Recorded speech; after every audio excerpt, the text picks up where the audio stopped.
Hello, everybody. I'm Wendy Gonzalez. I'm the CEO of Sama, and welcome to our conversation on how to approach AI within an evolving regulatory landscape.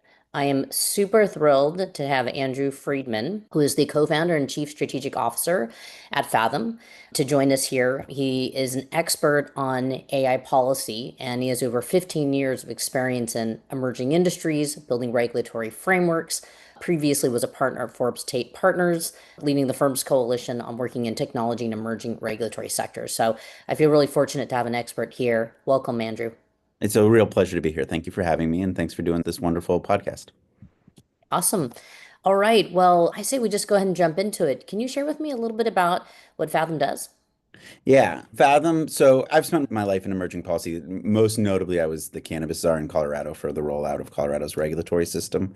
And a lot of the work I've done over the past is really taking these emerging moments that society is going through and figuring out how better to communicate what we need to do in order to make the transition happen in the best way for society. And I spent my life doing that for cannabis and then other emerging tech issues like social media at the federal level. And about a year ago, recognized that nothing was going to be as impactful, transformative, and intense as the transition to a world governed by AI. And so I, along with my co-founders, founded Fathom on the idea that we needed to find, build, and scale the solutions that would help us successfully transition to a world with AI from the point of view of society, not just any one group. And so I think what you'll find in the AI policy space is there's like a lot of camps. There's a lot of like techno optimists or X-risk people or a lot of different ways. And that the vast majority of people are, I don't know yet. I'm still discovering in this world, but I want it to go well and I want there to be good decision making. And that's really the point of view we think we bring from Fathom. Well, and with the rate of adoption, I'm not sure that there's anybody who isn't using some kind of a foundation model leveraging Gen AI in some way, shape, or form. And so adoption is already happening ahead of even where we can get to policy and regulation. And we've seen a few different things happen, right? There's the EU Responsibility Act, there's the act in Colorado. Can you share with us just a little bit more about the regulatory landscape today? Yeah, I think this is not an uncommon place for emerging technology to be in, which is we both feel like we need guardrails before we even understand what those guardrails should be. And there's a lot of how do you create, how do you know where to put those guardrails when you don't know what the actual risks are, and that there's a lot of people with a lot of certainty about where the risks are. And you don't even really know what the timeline is, right? You don't know how much this will be impactful and to what extent it'll be impactful when, which is not an uncommon place to be when you're introducing something new and revolutionary into society. And I do think the vast majority of the conversation, and we'll get into our solution where we think there's a third way here, but the vast majority of the conversation has really been around whether or not you slow down and have regulation and have oversight and think through more typical regulatory measures that you might have in other regulated industries? Or do you let this technology run its course and wait until you see what problems emerge from it before you start regulating and do much more of a laissez-faire approach?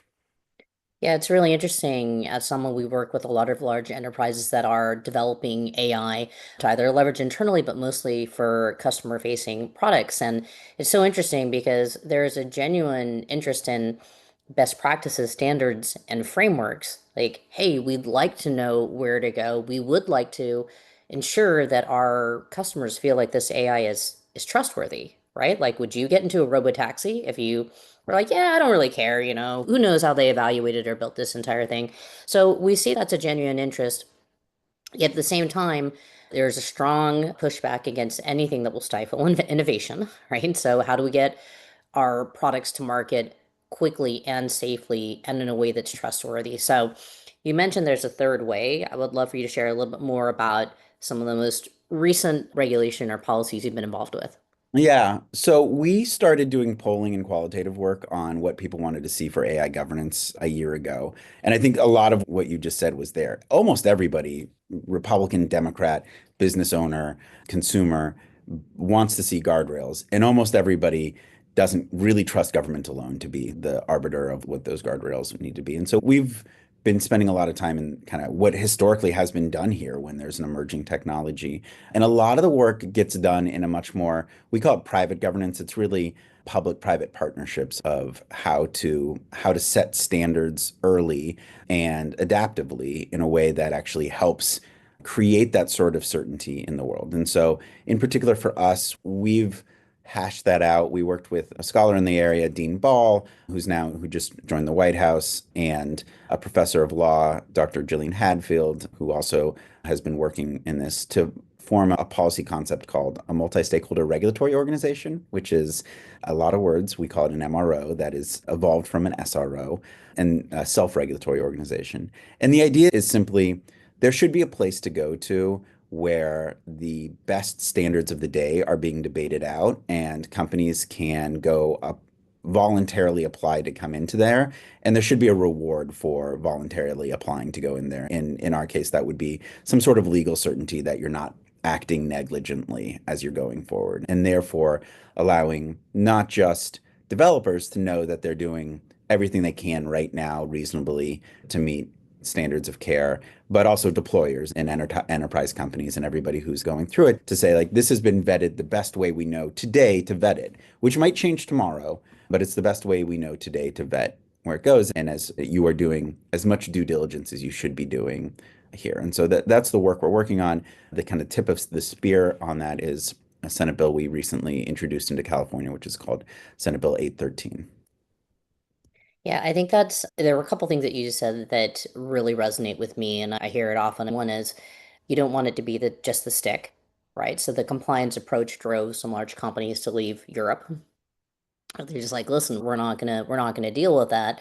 The other thing, so having it be more carrot based, right? So voluntary and there being some benefit associated with it, I think is really that to me seems like one of the most revolutionary things that's being adapted there. Plus it does like a is it like a certified fresh? If you ever go to the movies and see that you've got Rotten Tomatoes, right? They're the critics, they're the audience members, but you know it's certified fresh and it gives you some view that, yeah, okay, I can probably trust that this is going to be a good movie. Is that kind of the concept behind Yeah, this? maybe I'd lean more towards like lead certification, where there are a panel of experts that do understand everything that can make something as environmentally friendly as possible while still not ruining businesses. And you can go through the extra steps, and lead certification comes with benefits and comes with also a signaling agent that allows consumers to have comfort in what it's going through.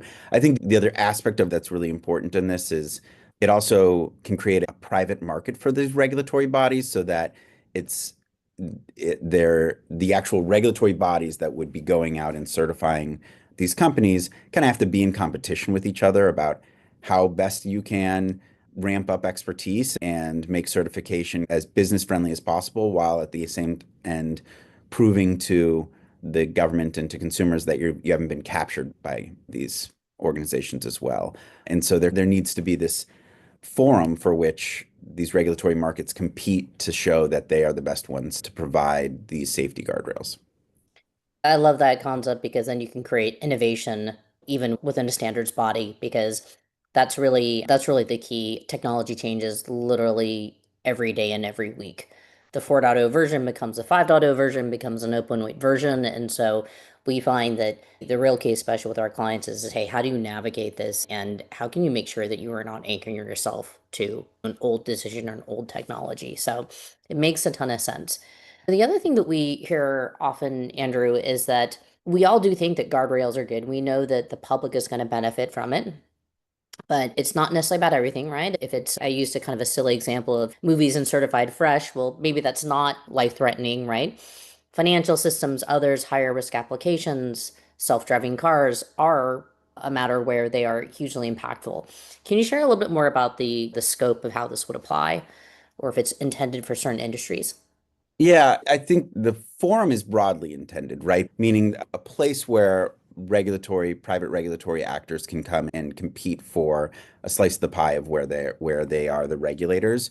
But I think to your point, the standards they should have to prove in those worlds in order to prove that you're a heightened standard of care should be a little bit dependent on, or should be very dependent on the amount of risk that you're bringing into the system, right? So showing that a company's done all it should to keep a self-driving vehicle safe might be a different standard of care than showing that you are a good AI for price vetting different airline tickets as it comes through, right? There's just a different level of standard of care. And sometimes there's also just very different questions that have to be answered. And so you could imagine, this marketplace doesn't exist yet, but you can imagine a regulator who's very specialized in figuring out how to make this work for financial services and figuring out how to make this work for healthcare services. And you can imagine one that's there for very small scale developers and like little tech, somebody who might have 10 people on their team, but still want to sell to enterprise software and still realize they have to prove something to the large enterprises that they've met some standard of care coming in. What I like about this approach is you can mix and match and tailor it to a lot of different potential uses of AI in the economy. Yeah, I think that is really critical. I've been involved in a number of both policy forums, but also with different enterprises. And a couple of years ago, I remember when the EU AI Act was being established, one of the biggest questions was, okay, sure, this all sounds great if you're like $1 billion company, but we're a startup, right? We even Sama, we're a startup. If we just kind of like SOC 2 is not always right for everybody because, wow, if you've got four developers and you lose 25% of your development capacity because you're following regulation. I think there's a similar challenge there. Are you saying that within the construct of this bill, there's some flexibility to scale the effort up or down depending upon either your size or scope of deployment? Yeah, the way the bill is set up is if a private regulatory body wanted to come around and say, we are setting ourselves up for little tech, and those standards should be very different than the standards needed to be met by a frontier model. And we are going to go prove to you, government, that there's a great standard of care that those groups can meet that meet the moment where they are, meet what it should be like to be a 10-person operation right now, and not hold them to the sort of compliance you might hold a large corporation. And the work there would have to be on that specific MRO to prove to the government that this is a net good to have that amount on it. And then they'd also have to prove to the businesses certification's worth your time, right? Like we've made this easy enough on you and low barrier enough that you should want to come in, get the green check mark from us, and that it's a net positive for your company. And so in that way, it's kind of a two-sided marketplace that the MRO would have to solve. Yeah, I love that. We've gone through the process ourselves. We're a certified B Corp. We wanted an independent standard. We believe in the UN SDGs, but we also felt it was valuable. So I think that kind of two-way pull is really important. But to maybe get to to one of the obvious questions is that in the current political environment, regulation and policies, there's a huge swing away from that, right? And there seems to be a lot of maybe governmental, at least at the federal level, discussions around removing things like the use of the words responsible and safety. So, how are you finding the reception of this in our companies? If they're not going to get a lot of maybe push from the larger government or the federal government, what has been the reaction so far? Are companies behind it because it's voluntary as opposed to compliance? Are you seeing some good reception? We are seeing a lot of intrigued reception so far, right? People want to see what this looks like, and get some proof of concept. And I think the initial round of business outreach, what we got is like, hey, we want to continue to work through these issues with you. It's not an automatic no, it's not an automatic yes. Like the devil feels in the details on this one, which I think is a 100% fair response. To the bigger question about should we just 100% abandon regulations. I won't lie. There are some groups that are just like regulation in any form, private, public, any sort of guardrail trying to being set other than our own internal guardrails have never worked, and we don't want them. That is a subset of businesses out there. But there's a lot who say, actually, third party validation is really important, and somebody checking our work in some way and creating trust amongst consumers, amongst businesses, amongst our economy is really a really important part of how we are going to disseminate through the United States. And I'll even say I've had conversations on the federal level, and they really view that the biggest advantage that China has on the United States is that if China decides that an AI technology should be disseminated throughout its economy, they can just decide that an AI technology is disseminated through their economy. The United States It's the choice of the consumer. It's like the choice of 50 different states, thousands and thousands of localities. It is both the laboratory of democracy that makes us function so well, but also the frustration that there's patchworks everywhere. And there is a call for like, okay, so what really is going to help us unify those patchworks such that we have one language about how standards should line up, and we have a way of telling who's a good actor and who's not a good actor in this space. Yeah, I think you said something that was incredibly important, which is trust. Right at the end of the day, regardless of what role the government plays, and we are seeing the same thing. Enterprises want standards. They all believe this is the right thing to do. And I believe I saw some really compelling data that your organization did a survey. 81% of Californians want to see that there's some sort of human insider validation to the models that they're using. And we've seen the exact same thing. You want, as an enterprise, anybody who's building AI and thinking about the consumers in society, you want people to trust that AI. At the end of the day, you're not going to use it if it's not trustworthy. And would you want AI developed in a manner where there are some sort of responsibilities and ethics involved or not? And I think you talk to any average consumer, they would probably tell you, yeah, I'd like to know. It's like the ingredients on what you buy at the grocery store. You want to know what you're eating, what you're putting in your body. So it makes a ton of sense. Are there any other thoughts you would give our audience? I know as we are getting to near the end of our podcast, as to your outlook or things that you believe this audience should consider as they Yeah, think about this. in particular, the audience you reach is so many entrepreneurs, small businesses, but also enterprise groups that are trying to figure out how this whole ecosystem works together. And I think that group has typically not been the tip of the spear in the AI policy conversation in state capitals, or in the federal capital, where AI technology has generally been the purview of those that can afford to have the lobbyists and be out there and get their voice heard. And so the call is a little bit general, which is this is probably the group that most needs to figure out the policy and call for things. And also, as I talk to state legislators and to even the federal administration, it's the group people want to hear about so much. This is the layer that people care about the most in the US economy, and yet the hardest one to hear from. And so breaking through that, Wendy, I think just us creating a relationship, but also to your listeners, that figuring out a way to actively engage with those state and federal policies and bring your voice up singularly as well as parts of groups is going to be enormously important for the next probably 5 to 10 years, if I had to be honest about how long that debate is going to be there. And people are looking for solutions, right? It's very easy to say, I want to kill that and that. But what are you going to stand for? Which is a really hard question in this. Like, what is a good policy? There's so many policies I think you can end up looking at and saying that's going to kill innovation. But to your point, Wendy, like there's a need here. And so where can we start getting coalitions of groups that aren't typically heard in these conversations heard and carrying forward something positive to create? Oh, I love how you land on that because it's very much in line with where we're at as well, which is you have to get to the businesses and the engineers that are actually building this.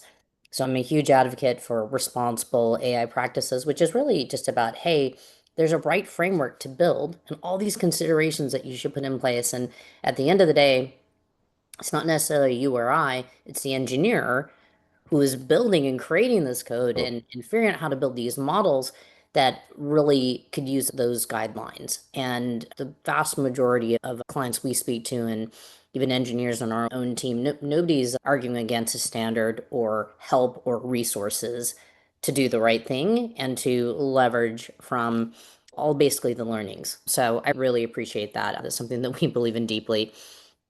And I know we're getting close on time here, but I did have one last burning question, which is, do you think it's going to take some sort of a disaster for us to really push forward? I hate to think of that, but when has any industry self-regulated itself very well? Is there got to be something that happens that's terrible? Or can we all get there with a carrot? Because that's where I'd prefer.